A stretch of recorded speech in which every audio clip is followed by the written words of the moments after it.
ત્યાં લક્ઝરીયસ આશ્રમ ને મઠ ને ચેલા ને જપાન બધી લોકેશના વિતેશના એ બધી એષણાઓ વિતેશના લોકેશના પુત્રેશના બધી એમાં આવી જાય.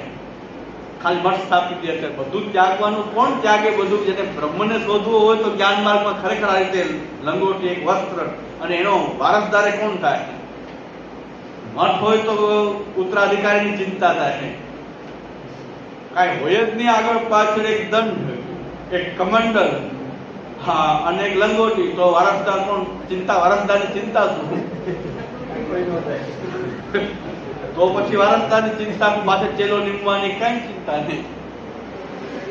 પણ એ કોણ કરે આવી? જે ખરેખર જ્ઞાન માર્ગથી બ્રહ્મ શોધતો હોય એ આવી રીતે હોય. બાકી બધા તો ખાલી ભગવા કરીને દંડ લગાવે, છત્ર લગાવે, ચમર લગાવે, એ બધું કરે, પણ એ બ્રહ્મને શોધે નહીં. બાકી બધું જ કરે. તો અપસિદ્ધાંતમાં કોણ ચાલતું હોય કે જે માર્ગથી એનું એક જ ધ્યેય હોય કે આ માર્ગથી મારે બ્રહ્મ શોધવું છે, એના માટે માર્ગ છે. કારણ કે છુપાઈ ગયો છે, નામરૂપ કર્મમાં છુપાઈ ગયો છે બ્રહ્મ, અને પોતાની અંદર પણ છુપાઈ ગયો છે. એને એ પણ અનુભવમાં આવે કે મારી અંદર જ છે, મને કેમ અનુભવમાં આવતો નથી. તો એના પ્રત્યે એને એવું એટેચમેન્ટ થાય કે મારી અંદર છે, અનુભવમાં કેમ આવતો નથી. તો એ માર્ગની સાધના કરે, કોઈ પણ માર્ગની સાધના કરે, મારે એનો અનુભવ કરવો છે. જેમ આપણો ભક્તિ માર્ગ, ભક્તિ માર્ગ જે છે એમાં તો ભગવાન પ્રાપ્ત થઈ ગયા છે. આપણને તો ભગવાનની શોધ નથી, તો ભગવાન બ્રહ્મને બધું પ્રાપ્ત છે. આપણને આપણે શોધ છે ભક્તિની, એ ભગવાન પ્રત્યે આપણો સર્વાત્મ ભાવ કેમ થાય. આપણી શોધ ભક્તિ માર્ગની તો એવી છે કે ભગવાન તો પેલા પ્રાપ્ત છે, ભગવાન પ્રાપ્ત હોવા છતાં ભક્તિની શોધ છે આપણી. યાર કે ભક્તિ મને સર્વાત્મ ભાવ કેમ થાય, એ ભગવાન મને જે પ્રાપ્ત થયા છે એમાં હું તન્મય કેમ થઈ જાઉં. પ્રપંચ વિસ્મૃતિપૂર્વક ભગવદાશક્તિ જે મને આવી, આ મારા જે સ્વરૂપમાં બધી પ્રપંચ વિસ્મૃતિપૂર્વક આસક્તિ, એ આપણી શોધ હોય. અને ખરેખર જે એ શોધમાં જે લાગ્યો હોય એ કોઈ આ વિલાસના ચક્કરમાં ન પડે, હવેલીના ચક્કરમાં પડે. કારણ કે એ તો પોતાના ઠાકોરજીને એને હૃદયમાં પધરાવીને એમાં તન્મય થવું છે. તો એકાંત જ શોધે કે હું મારા ઠાકોરજીઓ એવી જગ્યાએ જાઉં. આ વિલાસમાં તો હજારો માણસો છે, કરવું શું? એની કરતા શાંતિથી વિલાસના કીર્તન ઠાકોર સન્મુખ બોલે, ઠાકોર સન્મુખ નૃત્ય કરે, ઠાકોર સન્મુખ કીર્તન કરે. કારણ કે એને પ્રભુની ભક્તિ શોધવી હોય તો એ તો ઠાકોરજી શોધે ને, કે મને મારા ઠાકોરજી પાસે રહેવા મળે તો સારું. પણ જેને શોધ નથી તો બધું કરે ને. બહુ રહસ્ય, ગંભીર રહસ્ય પૂજ્ય શ્યામદાસે પ્રકટ કર્યું કે અપસિદ્ધાંતમાં ચાલે કોણ? કે જે માર્ગમાં આવે પણ જેને અંદરથી બ્રહ્મની ખોજ નથી, બ્રહ્મની શોધ નથી, એને બ્રહ્મ જોતો નથી. માર્ગમાં આવી ગયા છે પણ માર્ગમાં પછી ઉત્પાદ જ કરશે. આવા લોકો ઉપદ્રવ કરે, પછી મોટા મોટા આયોજન કરે, વિલાસના આયોજન, અંકુટના, છપ્પન ભોગના, હવેલીઓના, ગમે પછી આયોજન જ આયોજન ચાલુ રહે. કારણ કે એને બ્રહ્મની ખોજ તો છે, પોતાના ઠાકોરજી પાસે રહેવું નથી. પોતાના ઠાકોરજીની માં તન્મય થવાની સાધના છે આપણે તો, કે મારી એવો ગોપીજનો જેવો ભાવ કે હું બધું ભૂલી જાઉં, મારા પ્રભુ સિવાય હું બધી જ પ્રપંચની વિસ્મૃતિ થઈ જાય અને કેવલ મને પ્રભુનું જ સ્મરણ રહે, લીલાઓની સ્ફૂર્તિ રહે. એ પ્રકારની જે અમારી આ ભક્તિ માર્ગની જે પરમ અવસ્થા, જે સર્વાત્મ ભાવ કે માનસિક પરામતા છે, એને તાલાવેલી જો લાગેલી હોય તો એ બધાથી દૂર જવાની કોશિશ કરશે કે ભાઈ આમાં જ્યાં ઠાકોરજીની સેવા શાંતિથી થાય કોઈ, તો એને એકલા સેવા કરવી ગમશે અને સેવામાં આનંદની અનુભૂતિ થશે કે ભાઈ કોઈ ન આવતું હોય તો બહુ થાય. ઘણા કે બધાએ કોન્ટેક્ટ કપાય કે ભાઈ કાપવાના તો છે જ ને, એના માટે તો આપણે સિદ્ધાંત પાડ્યા છે. કોન્ટેક્ટ રાખવા માટે સિદ્ધાંતમાં ક્યાં આવ્યા છે? ઘણા કે સિદ્ધાંતમાં આવી ગયા બધા કોન્ટેક્ટ કપાઈ ગયા. આપણે તો થવું જ પડે, એ તો બહુ જરૂરી હતું ને. કોન્ટેક્ટ ચાલુ રહેતો તો આમાં તમે સ્થિર કેવી રીતે રહેશો? જો કોન્ટેક્ટ રાખવા જાશો બધા સાથે તો આમાં સ્થિર રહેવાશે કેવી રીતે? કારણ કે એ તમને કહેશે કે વિલાસમાં આવો, એ તમારે કોન્ટેક્ટ એની સાથે રાખવો છે, સર્વે ધર્મે જવું પડશે. એટલે અમારા જુનાગઢમાં આ ભાઈ એક બાઈ છે, સિદ્ધાંત સમજે, ઘરે પાળે પણ કોન્ટેક્ટ રાખે બધા સાથે, કે આપણે એમાં કઈ વિક્ષેપ ન થવો જોઈએ. તો મારે સર્વોત્તમજીની મારી શિબિર ચાલુ હતી અને એક ગોસ્વામી બાલકની કઈ વેણુ ગીતની શિબિર, ગોપી ગીત કે વેણુ ગીતની શિબિર બે સાથે સાથે જુનાગઢમાં ચાલુ હતી. તો એને પછી રસ્તો કર્યો શું કરવું, અહીં સંબંધ રાખવો ઓલા આયોજકોએ કંઈક હશે, આયોજક બાલક, હા, એ બાલક પાછા એની સાથે સંબંધ રાખવો. એ બાલક પાછા પધાર્યા થાય છે વેણુ ગીત કે ગોપી ગીત ઉપર પ્રવચન કરવાના હતા, એ સાથે સાથે ચાલુ હતું. તો પછી એને એવો નિર્ણય કર્યો, એના પત્નીને કીધું તું શિબિરમાં જા અને હું વેણુ ગીતમાં જાઉં.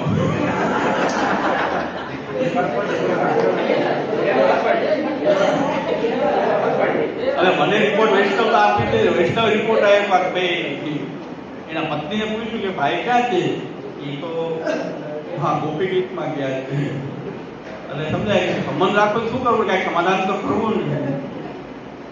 આ સાવ શિબિરમાં નથી આવ્યા ન કહેવાય, કે અડધા આવી ગયા કહેવાય ને. પત્ની આવે અડધા આવે ને અડધા ત્યાં આવે, બે જગ્યાએ સંબંધ સચવાય છે. કોઈ એમ ના કહી શકે કે આ બધા સંબંધ નથી, એવું તો નથી. પણ આ બધા શું છે કે આ કોણ છે આ લોકો કે ભાઈ એને સિદ્ધાંત અપનાવી દો, પણ ઠાકોરજીની શોધ કે ભક્તિની શોધ નથી. આ સામુદાય ગંભીર રહસ્ય બતાવ્યું કે ભાઈ આવા લોકો આવું જ કરે, ઉત્પાદ જ કરે, પછી આ બધા ઉપદ્રવ જ કહેવાય. એટલે પત્ની સિદ્ધાંતમાં, પોતે આપ સિદ્ધાંતના કાર્યક્રમમાં હાજરી આપે તો એ બે સચવાઈ જાય ને. એટલે જેને ભક્તિની શોધ હોય તો સંબંધ એમ કારણે સંબંધ કપાય તો સારું એમ થાય. કદાચ આપણે કોન્ટેક્ટ હોય તો પણ હવે તૂટી જાય તો સારું, ખોટું લાગી જાય તો સારું, તો બીજી વાર આપણે નાખીએ. શોધ હશે કેમ કે બીજી વાર ન બોલાવે એવું કરીએ કે બીજી વાર ન બોલાવે.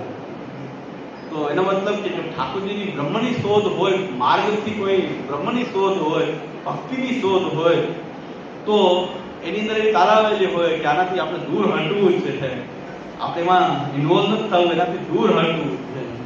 એ જેને શોધ હશે ને એ સિદ્ધાંતમાં લાગુ પડે છે. સિદ્ધાંત આવી ગયા, સિદ્ધાંત ઘરમાં પાડીએ છીએ સત્સંગના કાર્ય. અને જો એનું ગીત ગોપી ગીત શિબિર ન હોય તો પૂરેપૂરી શિબિરમાં હાજરી હોય. આ તો એને ધર્મ સંકટ થઈ ગયું. બે શિબિર એક સાથે ચાલુ થઈ, એક સિદ્ધાંત સિદ્ધાંત સુધી. તો ક્યાં જવું? ચડતો હાલ આપણે એમ કરીએ તું ક્યાં મોઢું બતાવું, માયા મોઢું બતાવું. કોઈ એમ ન કહી શકે કે આપણે હાજર નહોતા. તો આ એક શું છે, એમાં કોઈ ચિંતાની વાત નથી. આપણને સમજાઈ જાય કે જેની અંદર એવી તાલાવેલી બધામાં ક્યાંથી હોઈ શકે? એ તો ખાલી સિદ્ધાંત અપનાવેલો છે. સિદ્ધાંત માર્ગથી બ્રહ્મને શોધતા નથી. એની શોધ બ્રહ્મની નથી, ખાલી સિદ્ધાંત જાણી લીધો, સિદ્ધાંત સમજી ગયા છે, પણ એની અંદર એ શોધ નથી કે બ્રહ્મને કેમ પ્રાપ્ત કરવો. એટલે બ્રહ્મ એટલે આપણે ત્યાં ભક્તિ, ભક્તિ માર્ગમાં સર્વાત્મ ભાવ જે છે કેમ પ્રાપ્ત થાય, એના માટે તો કોન્ટેક્ટ આપવો પડશે, એનાથી દૂર નીકળવું પડશે, આપણા ઠાકોરજીની સેવા કરવી પડશે. શાંતિ બહુ અઘરું નથી. એક વૈષ્ણવ હમણાં કહેતા હતા કે સિદ્ધાંતમાં રહેવું ખરેખર કઠિન છે. બીજું કઠિન જરાય નથી. ઘરમાં રહી ઠાકોરજીની સેવા કઠિન શું? આ ભાડો આપવો પડે કઠિન છે, હવેલીમાં સેવા આપવી છે કઠિન છે, અને હવેલીમાં દર્શન કઠિન છે. બીજું મનોરથ હોય ત્યારે ભીડમાં 2-2 કલાક ઉભા હોય, ધક્કામુક્કી થતી હોય ને, તો એ બધું અઘરું છે. અરે ઠાકોરજીને જગાવવાનું દર્શન ખરો, એ ક્યાં અઘરું છે? ઘરમાં ઠાકોરજીની સેવા કરવી છે, આપણા દ્રવ્યથી કરવી છે, તો ના આપણા ખિસ્સામાં બોજ આવતો નથી. આ તો ખિસ્સામાં બોજ આવે. 10 લાખ આપો, 5 લાખ આપો, 25,000 આપો, 50,000 આપો. તો જેવો સામે વ્યક્તિ જોઈને 10 લાખ માંગે છે, 10 લાખ તો આપવા જ પડે. તમારું આવડું મોટું નામ છે, 10 લાખ આપવા પડશે. તો અહીં તો કાંઈ નહીં, તમારા જે રીતે ઠાકોરજીની સેવા કરવી, સેવા કરવી. સિદ્ધાંતમાં એવું અઘરું નથી, અઘરું તો ત્યાં જ છે. પણ એક જ વાત છે કે ભક્તિ શોધવા માટે હોય તો આ સહેલું લાગે, ભક્તિની ખોજ ન હોય તો અઘરું લાગે. કારણ કે એને ઠાકોરજી સિવાય બધી વસ્તુ જોતી હોય તો અહીંયા અઘરું લાગશે. આ બહુ ગંભીર રહસ્ય, સાધન, દરેક માર્ગની સાધનાનું ગંભીર રહસ્ય. આ ગમે એટલા ગ્રંથ વાંચીએ તો ન મળે. આ ગુરુ કૃપાથી પ્રાપ્ત થાય કે જેમણે આજીવન કોઈ શાસ્ત્રની અને આચાર્ય વાણીનું આજીવન જેને સાધના કરી હોય એના મુખમાંથી જ્યારે આ વાણી નીકળે, આ રહસ્ય જે છે કે આપણું થાય છે ઉત્પાદ શું કામ? જ્ઞાન માર્ગમાં ઉત્પાદ, કર્મ માર્ગમાં, આપણા માર્ગમાં છે બધે છે, બધે ઉત્પાદ થાય. શિષ્યો ઉપદ્રવી હોય, બધી જગ્યાએ શિષ્યો તોફાની જ હોય. જેટલા ઉત્પાદ કરતા હોય કે મૂળ આચાર્ય કે મૂળ સ્થાપક કે મૂળ કોઈ હોય કે એને તો માર્ગ બતાવ્યો કે હવે જે માર્ગે ચાલ્યા એ માર્ગે બીજા પણ ચાલે, પણ શિષ્યો પાછળથી ઉત્પાદ જ કરતા હોય, શિષ્યો ઝઘડવાનું જ કામ કરતા હોય. પછી કોઈ પણ ધર્મ લ્યો, પુષ્ટિ માર્ગમાં એવું બધી જગ્યાએ એવું છે, જ્ઞાન માર્ગ, કર્મ માર્ગ, બધી જગ્યાએ આ જ પરિસ્થિતિ છે. પાલિતાણામાં જૈન મુનિને એટલા બધા માર્યા, એ અહિંસા પરમો ધર્મ. એ જૈન મુનિ જે છે એ કોમામાં આવી ગયા, આઈસીયુમાં દાખલ કર્યા. કોને માર્યા એ ખબર ન પડી, કારણ કે કાં તો રાતના અંધકાર હોય, એમના નિવાસ સ્થાનનો તો અંધકાર હોય, રાતના અંધકારમાં આવી કોણ દીપક રાગ કરી ગયું. હવે તો મહારાજ સાહેબ ઉઠે તો ખબર પડે કોણ મારી ગયું. એ લોકો લાઈટ રાખે નહીં, એટલે એમના સ્થાનમાં જઈને એવા માર્યા કે મૂર્છિત થઈ ગયા, બેભાન થઈ ગયા, આઈસીયુમાં એડમિટ કર્યા. જ્યારે એમને ભાનમાં આવ્યા ત્યારે એમને પૂછ્યું કે આ કોણે આપને માર્યા હતા? કે આ બધા સાધ્વીઓ હોય. શું કામ માર્યા? સાધ્વીઓ શું કામ માર્યા? અહિંસા પરમો ધર્મ. કે મેં સિદ્ધાંત બતાવ્યો કે આપણે પૈસા ન લેવાય, તમે શું બધા શ્રાવકો પાસેથી પૈસા માંગો છો? મેં એ લોકોને રોક્યા. એ શ્રાવકો પાસેથી પૈસા ઉઘરાવતા હતા. આપણે જૈન મુનિએ તો ખાલી ભિક્ષા પૂરતું જ આપણો શ્રાવક સાથે સંબંધ છે. મેં સિદ્ધાંત બતાવ્યો એટલે માર્યા. દરેક માર્ગમાં શિષ્ય ઉપદ્રવી તો હોય છે, સિદ્ધાંત બોલો એટલે માર્યા. મેં તો સાચો સિદ્ધાંત બતાવ્યો છે. આપણે તમે માંગો છો શું કામ? પૈસા લેવાય જ નહીં, આપણે કઢાય નહીં પૈસા નથી. એ લોકોની ખીચ ચડી ગઈ અને મને બધા બધી સાધુઓ ભેગા થઈ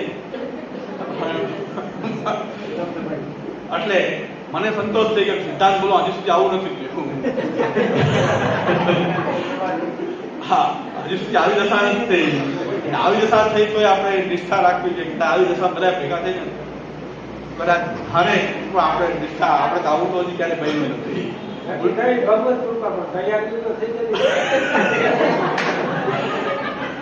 દરેક માર્ગમાં આ જ ઉપદ્રવ છે કે ભાઈ તો જૈન મુનિએ સાચો સિદ્ધાંત કીધો, મહારાજ સાહેબે તો એને માર ખાવો પડ્યો.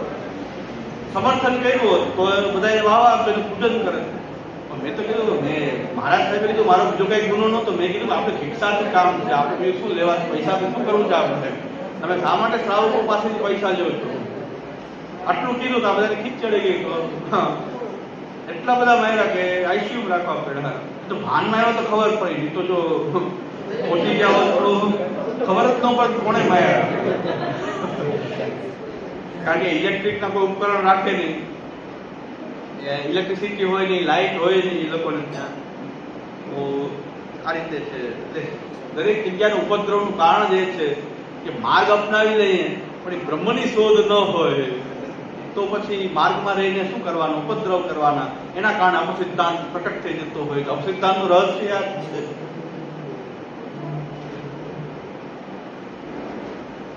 એટલે અવિવેકી જે છે એને બ્રહ્મ ધર્મ અને માયા ધર્મ બે સમાન ભાષે છે, એક સાથે અનુભવમાં આવતા હોય છે. એને બેના વિવેક નથી કે આ માયાનો ધર્મ છે, આ બ્રહ્મનો ધર્મ છે. એવા જે અજ્ઞાની બાળક જેવા જે હોય છે, બાળકોને પણ તમે ચશ્મા પહેરાવી દે એમ લાગે લીલો રંગનું જ હશે. બાળક કદાચ લીલા ચશ્મા પહેરી દીધું, બાળકને એ ભાન નથી કે આ માઇક છે, આ સત્યત્વ છે. એનો વિવેક બાળકમાં ન હોય, પશુમાં ન હોય, બાળકોમાં ન હોય. એટલે એ ત્રણ પ્રકારના આ પ્રપંચ, આ જગતને જોવાના પણ ત્રણ પ્રકારના અધિકારી છે. એમાં ત્રણેયની અલગ અલગ અનુભૂતિ આ જગતની થાય છે. એના શું નિષ્કર્ષ શું આવે છે? એવમ સતી ભાન એવ ભેદો ન સ્વરૂપે. નિષ્કર્ષ આવે છે કે પ્રતીતિ અલગ અલગ થઈ રહી છે પણ સ્વરૂપ તો એક જ છે. જેમ કે ચશ્મા અલગ પહેરીને તો અલગ દેખાઈ રહ્યું છે, અથવા એની અંદર વિવેક નથી એના કારણે થઈ રહ્યું છે, પણ સ્વરૂપમાં શું ભેદ છે? સ્વરૂપ તો એક જ છે પણ ત્રણેય અધિકારીને અલગ અલગ લાગે. ત્રણેય પ્રકારના અધિકારીને અલગ અલગ લાગે છે. એનો મતલબ કે પ્રતીતિમાં ભેદ છે, સ્વરૂપમાં ભેદ નથી. એ નિષ્કર્ષ થાય. અતઃ પ્રપંચસ્ય બ્રહ્મા ભિન્નત્વાદ તત્તત્વ અંગીકાર્યમ શ્રુતિ શરણેહિ.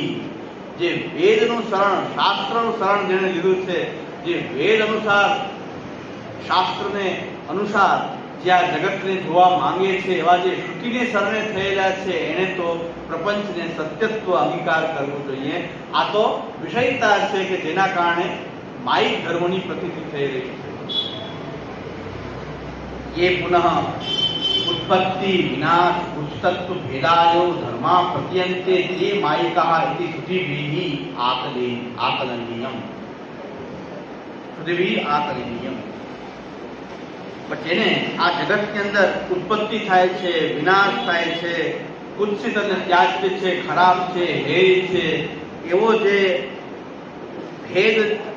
ભેદાદયો કંઈક બ્રહ્મથી ભિન્ન છે એવો જે અનુભવ, જે આવા જે ધર્મોની જે પ્રતીતિ થઈ રહી છે એ બધી પ્રતીતિ માયિક છે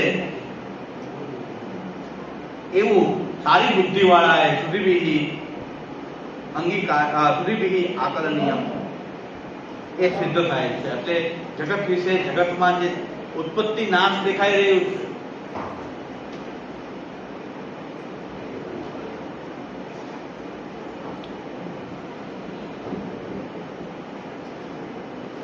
જગતમાં જે ઉત્પત્તિ જે નાશ દેખાઈ રહ્યો છે કે આ તો ઘડો ઉત્પન્ન થયો, માઇક ઉત્પન્ન થયું, એવી જે ઉત્પત્તિ નાશ જે દેખાઈ રહ્યો છે કે જગતમાં વધુ વસ્તુ ઉત્પન્ન થાય છે અને નાશ પામે છે, એટલે જગત વાળું ઉત્પત્તિ નાશશીલ છે એવું જેને લાગે છે એ એમને સમજવું જોઈએ કે જે પ્રતીતિ જે છે ઉત્પત્તિ નાશની પ્રતીતિ થઈ રહી છે, હકીકતમાં તો એ બ્રહ્મરૂપે એ રહેલું છે. જો બ્રહ્મરૂપ ન હોત તો જે બ્રહ્મદ્રષ્ટાઓને સાક્ષાત આ બ્રહ્મરૂપે આ અનુભવ કેમ થાય?